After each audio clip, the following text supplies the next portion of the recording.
This is a simple wooden box that I built using pine 1x, and it was built somewhat dimensionally for what I need it for. Roughed out, knocked together pretty quickly using hand tools. The only power I had was a cordless drill to drill the holes, and I could have done that with a hand drill, but I didn't want to.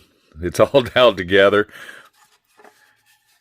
including dowel hinges. And all this was carved so the lid will lift. Like so. And you can tell it's going to hold thread and needles is basically what this is for leather working.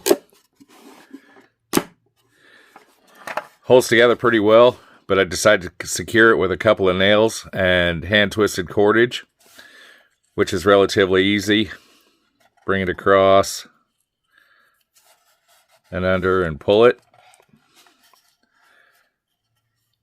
And this is a simple, old way of doing it. Although they'd probably have used pins and whatnot then. And pull that down. And it's secure and it doesn't really loosen up. This is just jute cordage so that if it does wear, I can twist up another one rather easily. Or you can use anything along that line. Or you can put a clasp on it, or a hasp on it if you want. I didn't want to. I like the looks of this. Just simple stain. I'm going to beeswax finish it. But all this is hand cut. You don't need hand cut, hand formed, a knife to cut it, knife and chisel to cut it, dowels, and glue. I mean, it's simple, really simple tools, and the cheapest cordless drill you could get.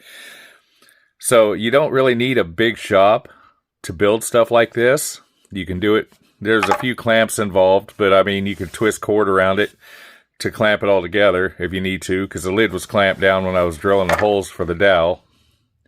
You just mark everything out carefully and drill it out. Pretty easy. And it's not a plastic box.